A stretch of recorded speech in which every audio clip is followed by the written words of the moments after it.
पूरी ताकत पर। एक कंटेनर जहाज का एक इंजन एक दिन में 250 टन भारी ईंधन तेल तक खपत कर सकता है। यह स्विमिंग पूल जितना ईंधन हर 24 घंटे में सिलेंडर दर सिलेंडर जलता है। और हैरानी की बात है कि यह इंजन सबसे कुशल पिस्टन इंजनों में है, जो ईंधन की आधे से ज्यादा ऊर्जा को आगे की गति में बदलता है। अधिकांश कार इंजन 30% दक्ष होते हैं, जबकि पावर स्टेशन 45% से अधिक नहीं पहुंचते। करीब 400 मीटर लंबा जहाज छोटे शहर की सामग्री लेकर समुद्र में 25 नॉट्स की रफ्तार से चलता है। डेक के नीचे क्रैंकशाफ्ट सेकंड वाली सुई से थोड़ा तेज घूमता है, प्रति मिनट 100 से ज्यादा बार घूमकर घर जितनी ऊंचाई वाले प्रोपेलर को घुमाता है। कोई गियरबॉक्स नहीं, बस धीमा और जबरदस्त टॉर्क। ये इंजन वाटसिला आर्टिफ्लेक्स 96C है, 14 सिलेंडर वाला, जिसे 2006 में पहली बार डेनमार्क के कंटेनर जहाज एम्मा मर्स्क पर समुद्र में भेजा गया। किसी भी ईमानदार मापदंड से देखें तो यह अब तक का सबसे बड़ा और सबसे शक्तिशाली रेसिप्रोकेटिंग डीजल इंजन है, जिसे कभी भी व्यावसायिक सेवा में लगाया गया है। यह कैसे अस्तित्व में आया? ये एक कहानी है वैश्विक व्यापार की, जिसमें ऐसे जहाजों की मांग थी जिनका आकार पहले कभी नहीं बनाया गया था। ये इंजीनियरों की कहानी है जिन्होंने ऐसे नियंत्रण समस्याओं को हल किया जिन्हें पुराने डिजाइन संभाल नहीं सकते थे। एक शिपयार्ड में आग लगी, जिससे प्रमुख जहाज अपने पहले सफर से पहले लगभग नष्ट हो गया। यह यूरोपीय इंजन निर्माताओं के बीच एक शांत प्रतिद्वंदिता भी है, हॉर्स पावर को लेकर एक हथियारों की दौड़ और फिर एक वित्तीय संकट जिसने बहुत सी चीजें बदल दी। यह है कि यह विशाल इंजन कैसे बनाया गया था और क्यों इसका रिकॉर्ड शायद काफी लंबे समय तक कायम रहेगा। यह समझने के लिए कि कोई इतना बड़ा इंजन क्यों बनाएगा जितना कि एक छोटा पाम ब्लॉक, आपको देखना होगा कि 1990 के दशक से लेकर 2000 के शुरुआती वर्षों तक दुनिया के शिपिंग मार्गों पर क्या हो रहा था। कंटेनर जहाज हर कुछ साल में बड़े होते जा रहे थे और ये तेजी से बढ़ रहा था। 1990 में 4000 TEU यानी मानक 20 फुट कंटेनर इकाइयां ले जाने वाला जहाज बहुत बड़ा माना जाता था, लेकिन 1990 के दशक के अंत तक 6 और 7000 TEU वाले जहाज एशियाई शिपयार्ड से निकलने लगे थे। 2000 के दशक के मध्य तक शिपिंग कंपनियां ऐसे जहाज मंगवा रही थीं जो 8, 10 और यहां तक कि 11,000 कंटेनर एक ही जहाज में ले जा सकें। व्यापारिक तर्क साफ था, बड़े जहाज को छोटे जहाज जितना ही क्रू चाहिए था। कुल ईंधन ज्यादा लगता था, पर डेक भरने पर प्रति कंटेनर लागत कम हो गई। पोर्ट शुल्क, बीमा, अधिकारियों व इंजीनियरों की तनख्वाहें, ये सब हजारों कंटेनरों में बढ़ जाती थीं। कम मार्जिन पर प्रतिस्पर्धा कर रही शिपिंग कंपनियों के लिए बड़े पैमाने पर काम करना, शेंजन से रॉटरडैम या कहीं भी एक जोड़ी जूते भेजने की कीमत कम करने का सबसे साफ तरीका था। हालांकि इसमें एक पेंच था। यह आर्थिक रूप से तभी फायदेमंद था जब विशाल जहाज वही शेड्यूल बनाए रखते जो उन्होंने छोटे जहाजों की जगह लेकर अपनाए थे। एशिया से यूरोप साप्ताहिक सेवा हेतु जहाजों को खुले समुद्र में 25 नॉट्स की रफ्तार रखनी होती थी। अगर शेड्यूल धीमा होता तो कंपनी को उसी रूट के लिए ज्यादा जहाज चाहिए होते, जिससे बचत से पहले ही खर्च बढ़ जाता। रफ्तार कोई विलासिता नहीं थी, रफ्तार ही वजह थी कि ये सब मुमकिन हो पाया। 400 मीटर लंबे जहाज पर 25 नॉट्स की रफ्तार हासिल करना, मान लीजिए, काफी बड़ी मांग है। जैसे जैसे जहाज समुद्र में तेजी से आगे बढ़ता है, पानी का प्रतिरोध लगातार बढ़ता जाता है और आखिरी कुछ नॉट्स की रफ्तार पाने के लिए जितनी ताकत चाहिए वो खुद रफ्तार के मुकाबले कहीं ज्यादा बढ़ जाती है। 8000 TEU जहाज चलाने वाले इंजन बड़े जहाज को उतनी ही रफ्तार से नहीं चला सकते थे। जहाज मालिक इंजन निर्माताओं को 80 मेगावाट से शुरू होने वाले और बढ़ते आंकड़े बता रहे थे। इस चुनौती का जवाब देने के लिए स्विट्जरलैंड की सुल्जर कंपनी सबसे उपयुक्त स्थिति में थी, जिनके 2 स्ट्रोक मरीन डीजल इंजन दशकों से बड़े जहाजों को शक्ति दे रहे थे। सुल्जर का इंजन व्यवसाय 1997 में फिनलैंड की कंपनी वर्टसेला द्वारा अधिग्रहित कर लिया गया था, जिसने सुल्जर की डिजाइनों को बरकरार रखा, बस उन्हें नए नाम के तहत विकसित किया। 1990 के दशक के अंत तक शिपिंग मार्ग वर्टसेला और उसके प्रतिद्वंद्वियों को संकेत दे रहे थे कि अगली पीढ़ी के कंटेनर जहाज और उनके इंजन और बड़े होंगे। उद्योग को ऐसा सिंगल पिस्टन इंजन चाहिए था जो 4 फुटबॉल मैदान जितने लंबे तैरते गोदाम को प्रशांत महासागर के पार पुराने जहाज की गति से हफ्ते दर हफ्ते करीब 25 साल तक चला सके। अभी तक ऐसा इंजन नहीं बना था। एक साबित हो चुके डिजाइन को रिकॉर्ड तोड़ने वाले में बदलना।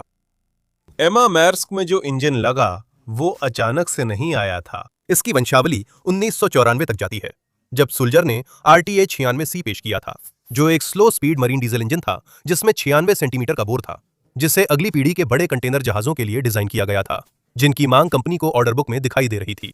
96 सेंटीमीटर चौड़ा पिस्टन बोर इतना बड़ा है कि उसमें चढ़ा जा सकता है। ये तो सिर्फ शुरुआत थी। पहले RTA 96C इंजन 1997 में समुद्र में उतरे और उनके संस्करण 12 सिलेंडर तक के थे। वे लगातार काम करते रहे। कंपनियों ने रनिंग ओवर्स दर्ज किए, इंजीनियरों ने वियर पैटर्न देखा और संरचना ने वर्षों तक सेवा में खुद को साबित किया। और ये सब बहुत महत्वपूर्ण था, क्योंकि आगे जो कुछ भी हुआ वो इस बात पर निर्भर करता था कि डिजाइन पर उस भार के तहत भरोसा किया जाए जिसे उसने पहले कभी नहीं उठाया था। 2000 में वर्टसिला नाम के तहत इंजन अपग्रेड हुआ और 14 सिलेंडर वर्जन की ड्राइंग सामने आई। कागज पर बड़ी कॉन्फ़िगरेशन करीब 80 मेगावाट तक जा सकती थी, लेकिन कागज पर होना ही आसान था। सबसे मुश्किल बदलाव 2003 में आया, जब RTA से RT फ्लेक्स में शिफ्ट किया गया। पहले बड़े 2 स्ट्रोक डीजल इंजनों में फ्यूल इंजेक्शन और एग्जॉस्ट वाल्व की टाइमिंग के लिए पूरी लंबाई में लंबा कैमशाफ्ट होता था। RT फ्लेक्स डिजाइन में कैमशाफ्ट हटाकर electronic control common rail system लगाया गया। फ्यूल इंजन के हाई प्रेशर रेल्स में जमा रहता था, जिसे कंट्रोल सिस्टम सही समय पर हर सिलेंडर में छोड़ता था। इसका फायदा है बेहतर कंट्रोल, साफ दहन और कम स्पीड पर भी इंजन का स्थिर चलना, जहां पुराने कैमशाफ्ट इंजन लड़खड़ाते थे। वर्टजिला ने तुरंत 14 सिलेंडर नहीं अपनाए थे। RT फ्लेक्स 96C सबसे पहले 8 और 12 सिलेंडर वेरिएंट में आया, जिससे शिप मालिकों और इंजीनियरों को असली दुनिया का डेटा मिला कि इलेक्ट्रॉनिक सिस्टम नमकीन हवा, वाइब्रेशन और लगातार फुल पावर पर समुद्र पार करने के कठिन काम में कैसा टिकता है। इंजनों की भरोसेमंद सेवा के बाद ही कंपनी ने 13 और 14 सिलेंडर वेरिएंट लाने का निर्णय लिया। 14 सिलेंडर को सीधी लाइन में जोड़ना जितना लगता है, उससे ज्यादा कठिन है। सच कहूं तो यह सुनना भी मुश्किल है। केवल क्रैंकशाफ्ट लगभग 300 टन भारी होती है और हर अतिरिक्त सिलेंडर उसमें ऐसे बल जोड़ता है जो शाफ्ट को स्प्रिंग की तरह मोड़ने की कोशिश करता है। बेयरिंग्स को हजारों टन के भार को सहना पड़ता है। इंजन फ्रेम यानी स्टील का बॉक्स इतना मजबूत होना चाहिए कि 25 साल की सेवा में पिस्टन लाइनर्स को नुकसान न हो। वर्टसिला इंजीनियरों ने क्रैंकशाफ्ट का डिजाइन बदला, संरचना मजबूत की और हर सिलेंडर के बेयरिंग लोड्स फिर से गिने। इन पुर्जों को दशकों तक हर मिनट 100 चक्कर लगाने होते हैं और फिर भी टिके रहना पड़ता है। 2000 के दशक मध्य तक जापान की डीजल यूनाइटेड में पहला 14 सिलेंडर RT फ्लेक्स 96C लगभग तैयार था, जिसे सबसे बड़े वर्जन बनाने का लाइसेंस मिला था। इसका वजन लगभग 2300 टन होता, ऊंचाई करीब 13 और आधा मीटर होती और एक छोर से दूसरे छोर तक लगभग 27 मीटर लंबा होता। इसका गंतव्य पहले से ही ऑर्डर बुक में था। ये ओडेंस स्टील शिपयार्ड में बनी उस डेनिश कंटेनर जहाज के लिए था, जिसे अब तक के सबसे बड़े जहाजों में से एक बनना था। धीमी गति वाले इस दैत्याकार जहाज का काम करने का तरीका। एम्मा मर्स्क के इंजन रूम में घुसते ही लगता है जैसे आप वाहन में नहीं बल्कि किसी इमारत में हैं। इंजन तीनों डेक घेरता है। नीचे से देखने पर सिलेंडर कवर के पार छत मुश्किल से दिखती है। जैसा कि हमने कहा, एक छोर से दूसरे छोर तक इसकी लंबाई 27 मीटर है, जो लगभग एक टेनिस कोर्ट के बराबर है, और क्रैंकशाफ्ट से सिलेंडर के ऊपर तक इसकी ऊंचाई करीब 13 और आधा मीटर है। 14 सिलेंडर एक लाइन में हैं। हर एक का बोर 960 मिलीमीटर और स्ट्रोक 2.5 मीटर है। हर पिस्टन हर डाउन स्ट्रोक में लगभग मेरी ऊंचाई जितना चलता है, 14 बार, थोड़ा थोड़ा अलग समय पर। इन सभी को जोड़ने पर स्वेप्ट वॉल्यूम करीब 25,480 लीटर होता है। फैमिली कार इंजन 1-2 लीटर का होता है। इतने वॉल्यूम के साथ यह इंजन धीमी गति वाले 2 स्ट्रोक चक्र पर चलता है। यही आइडिया पिछले 100 साल से बड़े समुद्री डीजल इंजनों में है। हर सिलेंडर हर चक्कर में एक बार फायर करता है। ताजा हवा सिलेंडर लाइनर के नीचे कटे पोर्ट से अंदर आती है, जो पिस्टन के नीचे जाते ही खुलते हैं। एग्जॉस्ट सिलेंडर हेड के ऊपर एक बड़े वॉल्व से निकलता है।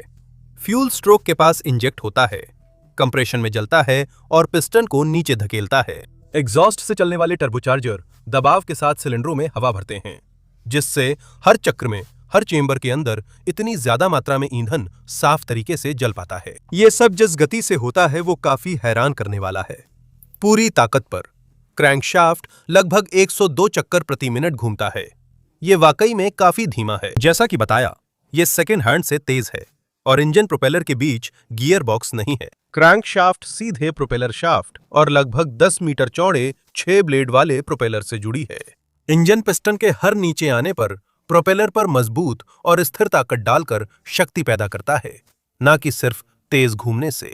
एम्मा मेर्स्क पर अपनी पहली स्थिति में उस व्यवस्था की रेटिंग 80,080 किलोवाट थी, जो लगभग 1,09,000 हॉर्स पावर के बराबर है। बाद में बेहतर टर्बोचार्जर और ट्यूनिंग के साथ अपग्रेड किए गए वर्षन 84.42 मेगावाट या लगभग 1,14,000 हॉर्स पावर तक पहुंच गए।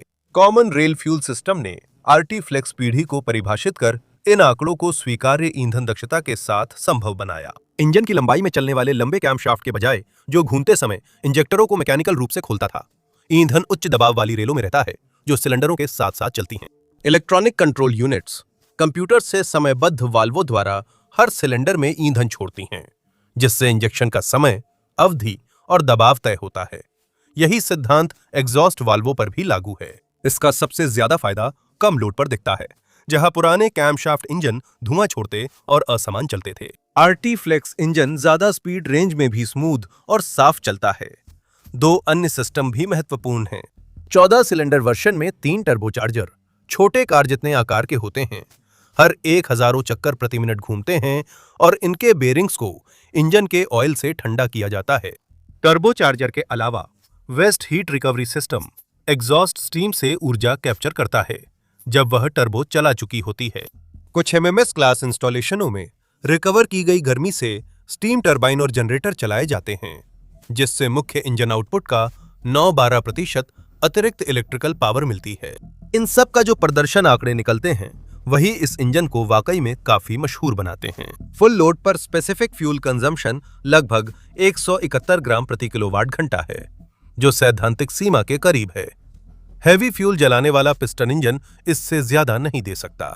सर्वश्रेष्ठ ऑपरेटिंग पॉइंट पर थर्मल एफिशिएंसी 50% से अधिक होती है। अधिकतम लगातार पावर पर इंजन एक दिन में 250 टन तक हैवी फ्यूल खपत करता है। यही कीमत है लगभग 400 मीटर लंबे लदे हुए जहाज को एक देशी सड़क पर कार की गति से महासागर पार कराने की। एम्मा मर्स्क और पहली यात्रा से बहुत पहले रिकॉर्ड बनाने वाला इंजन प्रोपेलर घुमाने से पहले ही 3 देशों की यात्रा कर चुका था। इसका स्विस डिजाइन वंश सुलजा सुलजर इनविक्टा तक जाता है। विकास और बौद्धिक स्वामित्व फिनलैंड की वॉटसिला कंपनी के पास था। 14 सिलेंडर संस्करण की असली कास्टिंग, मशीनिंग और असेंबली जापान की डीजल यूनाइटेड कंपनी ने लाइसेंस के तहत की, जो इस पैमाने के पुर्जों को संभालने के लिए तैयार एकमात्र यार्ड था। वहां से हम डेनमार्क गए, जहां इसे ऑरहुस स्टील शिपयार्ड में मर्स्क के जहाज के ढांचे में लगाया गया। एम्मा मर्स्क 8 जहाजों की ई क्लास का प्रमुख पोत था। 397 मीटर लंबा और 56 मीटर चौड़ा, यह लॉन्च के समय दुनिया के सबसे बड़े कंटेनर जहाजों में था। इसकी क्षमता करीब 11,000 टीयू थी, लेकिन मर्स्क के अनुसार छोटे कंटेनर गिनने पर यह आंकड़ा और बढ़ जाता है। यह एशिया से यूरोप मार्ग के लिए बना था और खुले समुद्र में 25 नॉट्स की गति के लिए डिजाइन किया गया था। इसका एकमात्र 14 cylinder RT flex 96C engine ये संभव बनाता था। फिर 6 जून 2006 को जब जहाज ऑरेंस यार्ड में लगभग पूरा हो चुका था, वहां आग लग गई। आग आवास ब्लॉक में लगी, यानी मुख्य डेक के ऊपर बना वह ढांचा जिसमें केबिन, अधिकारियों के कमरे और ब्रिज होता है, और तेजी से ऊपरी हिस्सों में फैल गई। 100 से ज्यादा दमकल कर्मी बुलाए गए।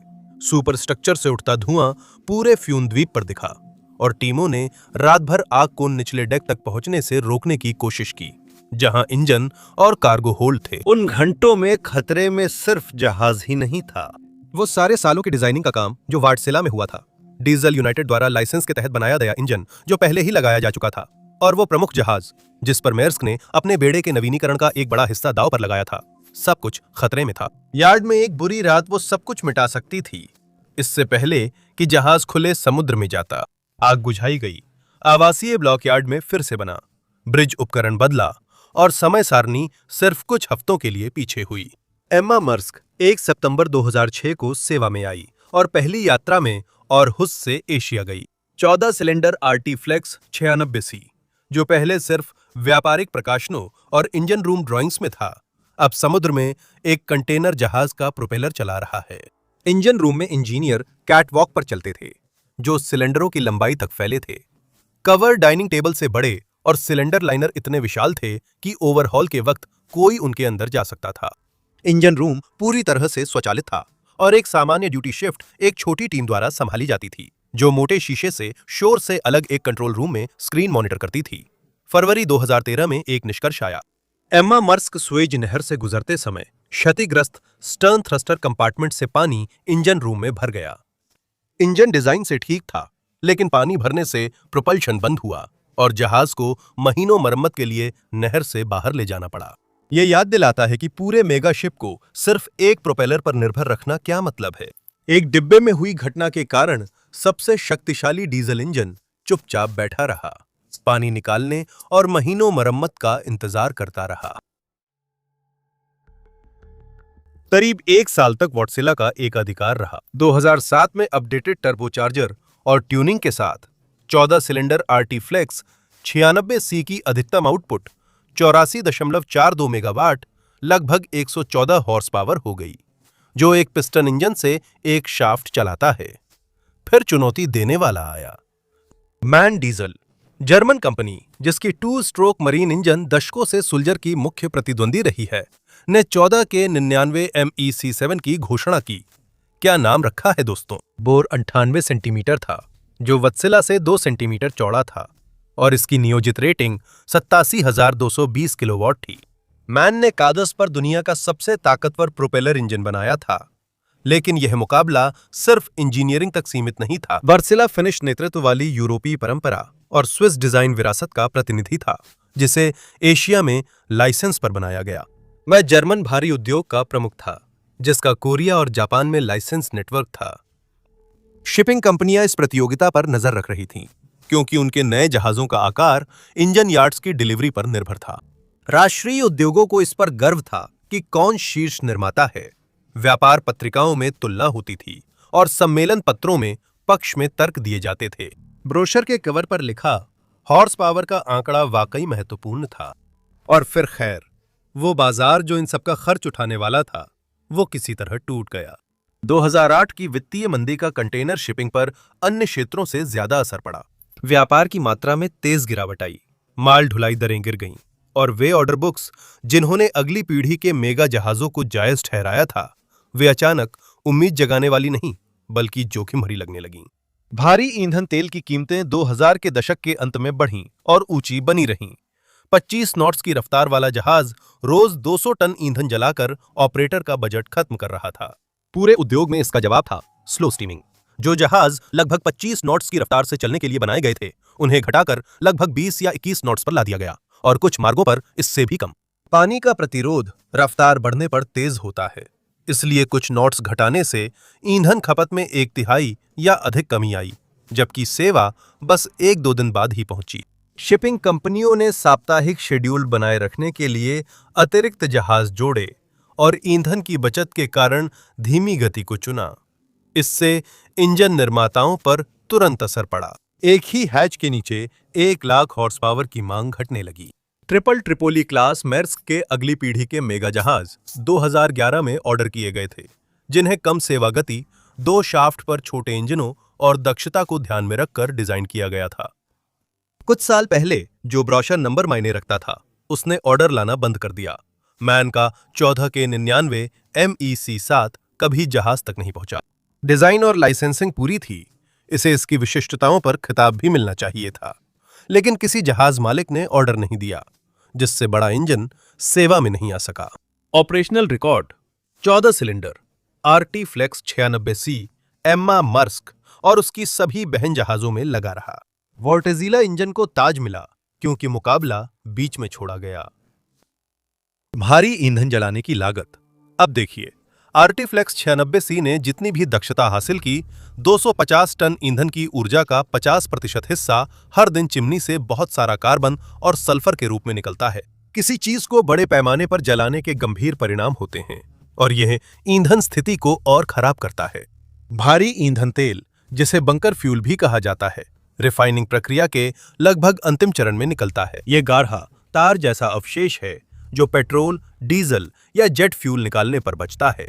यह टन के हिसाब से सस्ता होता है, ऊर्जा से भरपूर होता है और कमरे के तापमान पर इतना गाढ़ा होता है कि यह किसी तरल की बजाय ठंडी ट्रीकल जैसा व्यवहार करता है।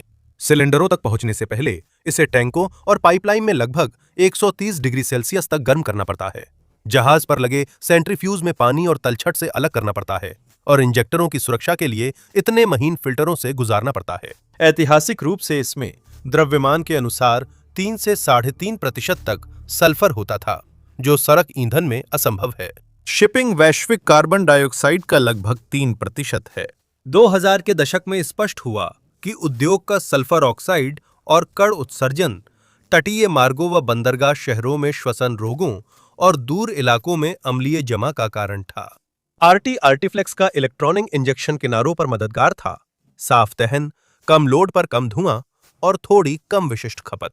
लेकिन उस ईंधन की मूल रासायनिक संरचना का मतलब था कि वो चाहे कुछ भी कर लें, गंदा ही रहेगा। अंतर्राष्ट्रीय समुद्री संगठन ने 1 जनवरी 2020 को समुद्री ईंधन में सल्फर की वैश्विक सीमा 3.5% से घटाकर 0.5% कर दी, जबकि तटीय नियंत्रण क्षेत्रों में पहले से कड़ी सीमाएं थीं। आर्टिफ्लेक्स 96C इंजनों वाले जहाज संचालकों के पास 3 विकल्प थे। वे एग्जॉस्ट गैस स्क्रबर लगा सकते थे, जो फनल में वॉशिंग टावर होते हैं और समुद्री पानी से सल्फर हटाते हैं। वे बहुत कम सल्फर वाले फ्यूल ऑयल पर स्विच कर सकते थे, जो अधिक परिष्कृत और काफी महंगा उत्पाद है, या वे मरीन गैस ऑयल पर जा सकते थे, जो और भी साफ है लेकिन और महंगा है।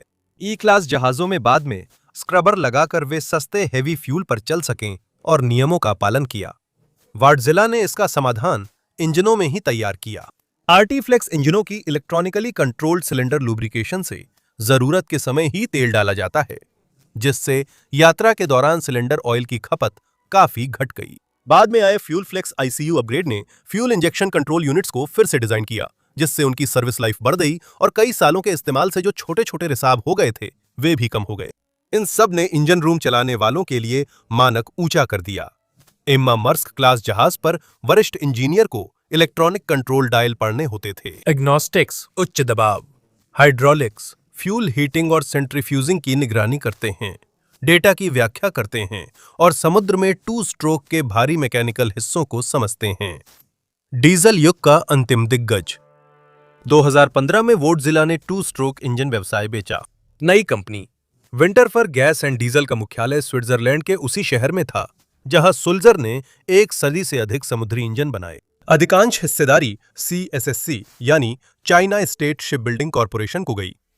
फिनलैंड का बैज 2 स्ट्रोक इंजनों से हटा और एक चीनी स्विस संयुक्त उद्यम ने आर्टिफ्लेक्स 96C का डिजाइन आर्काइव विरासत में लिया। 3 दशकों में उस एक उत्पाद द्वारा तय की गई यात्रा ही आधुनिक शिप बिल्डिंग की लघु कहानी का अधिकांश हिस्सा है।